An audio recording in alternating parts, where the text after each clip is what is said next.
This Victory Monday, let's talk a little bit more about the victory from Sunday.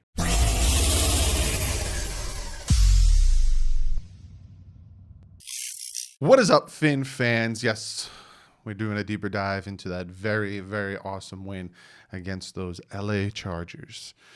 And today there was some other breaking news that the Miami Dolphins cut Jordan Howard. If you guys go back and check out the live stream I did real quick, you guys get a little bit more in depth, and we talked about some more things. But today I want to talk about what happened yesterday. Go a little bit deeper dive into what happened. Before we jump into that all sexy stuff, I really quickly wanted to shout out Rob, the new Patreon, $8 Patreon. Thank you so much for joining the Patreon.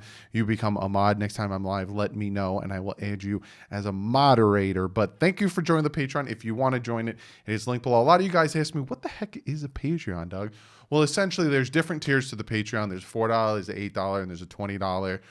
Each tier has different perks to it, but no matter what, you get to join the Discord.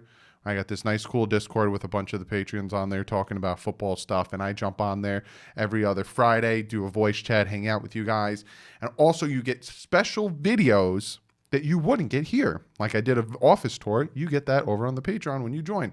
So that is all linked below. But let's jump into this video. Let's jump into this very, very awesome game, and then we'll get to comment of the day. So, got some stats and some stuff that I want to break down, but real quick, yesterday's game was just fun. It was fun. At first, it became a nail-biter. You know, the Miami Dolphins, at one point, up by a lot, could have been up by 21-0. You guys corrected me on that. Thank you so much. If not for the fumble, unfortunately, a lot of people already want to get rid of Ted Karras off of 2 bad snaps. And I don't get it. I'll actually talk about Ted Karras a little bit and his stats in this video. But then all of a sudden they come back. We're only up by 3. And then the Dolphins defense woke up. We got some interceptions. We got some big stops. Dolphins offense woke up with that fantastic play action.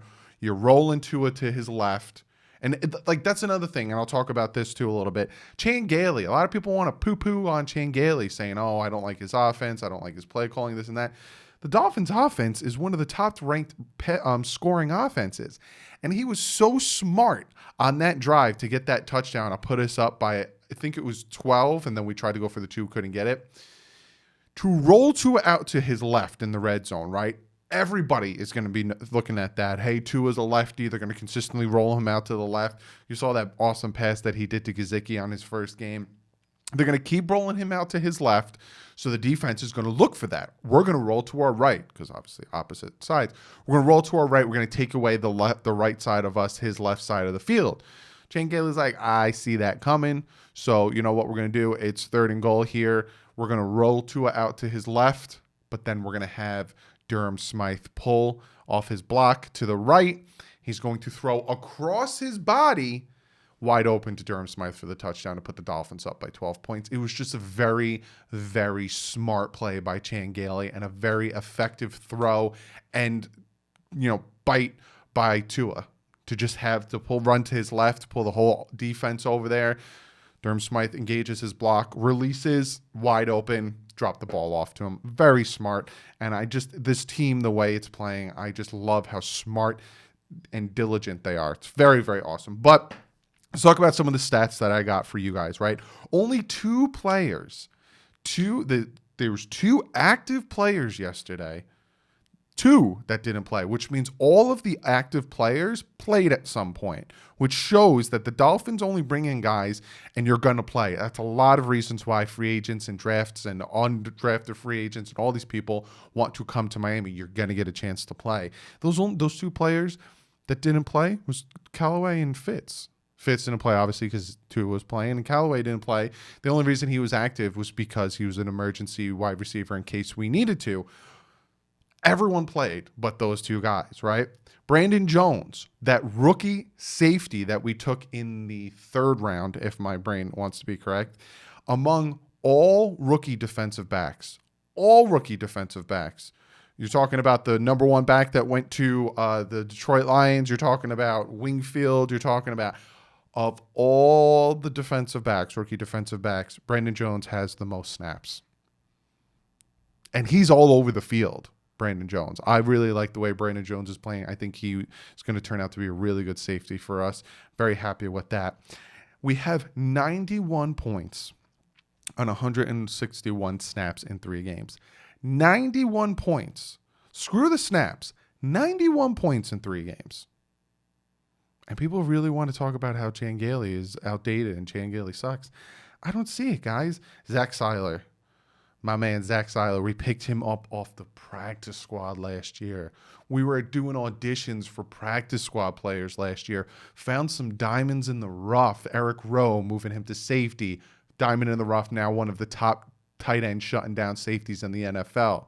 Nick Needham, who I'm going to be talking about in a little bit, really starting to shine. He was an undrafted guy. You have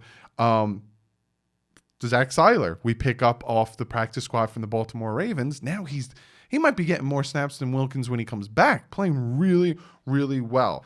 Raekwon Davis yesterday, team leading in tackles and team leading on 36 snaps. Raekwon Davis really stepped up a little bit yesterday. This defense in a whole, guys. We held Justin Herbert to his lowest passer rating of an 86.3. His lowest yards, 187, and his lowest yards per attempt with 5.84. This secondary shut that down fast. They ran on us, but they didn't pass on us. So it's very good to see this. Emmanuel Ogbah gets another sack yesterday, putting him to 8 sacks, tying him for 4th in the NFL in sacks. Him and Myles Garrett are tied for 3rd in quarterback pressures with 40 quarterback pressures. I can say that, yes, Jordan Howard being cut kind of sucked. It was a failure when it came to free agency on Jordan Howard. But with Shaq Lawson, Emmanuel Ogbah, Byron Jones, Kyle Van Noy, Fedulum, those are all home runs, especially Ogbah. We're paying him nothing, $5 million, and this man is killing it for us. Xavier Howard. Xavier, unfortunately, he's not the lead. He doesn't have the lead with interceptions. He has 5 interceptions on the year. He is 2nd in the NFL behind J.C. Jackson from the New England Patriots, who has 6 interceptions. But Xavier Howard has the 3rd lowest passer rating when he's targeted with a 62.3. No one throws his way anymore. If you notice, Keenan Allen kind of disappeared yesterday a little bit. He did have that touchdown towards the end where Xavier Howard tried to punch the ball out, but Xavier Howard is doing his thing like a check and wang. Then we have Nick Needham. Nick Needham kind of struggled at the beginning of the year. We were kind of like, when Byron Jones went down, we had Noah Igbenogany out there. We had Nick Needham in the slot, and he was kind of struggling. And we're like, damn, man, we had a bright spot for you. It just took him a minute. It took him a minute to get back in the groove of football. But Nick Needham yesterday, he held Keenan Allen to 1 catch, 3 targets for 11 yards. He had 1 sack and he had 3 run stops. Nick Needham is when they blitz him, I'm like, oh my God. That's why when he got the sack, I thought it was Kyle Van Noy because I saw 40, but I was like, no, Kyle Van Noy is 53. And I was like, that's Nick Needham. Very, very awesome to see. The defense, 1 turnover in 15 consecutive games. This Dolphin defense, I'll say it again, has at least one turnover in 15 consecutive games. Hey, Doug, the Dolphins haven't played 15 games. They've only played 9 games. Exactly. Starting, 6 games. And if you remember, they won 5 games. 1 turnover in 15 consecutive games. It's the longest active streak. The Baltimore Ravens had 21, but that ended last night. So now the Dolphins have the longest active streak with 15 consecutive games with at least 1 turnover. 15 quarterback pressures. 15 quarterback pressures in 3 games. That's 5 pressures a game for this offensive line. And like I said, a lot of people want to talk about Ted Karras and they don't like him because of the 2 bad snaps and all this stuff. Well, I'm going to talk about the pass blocking rating, right? And this is for a minimum of 100 snaps.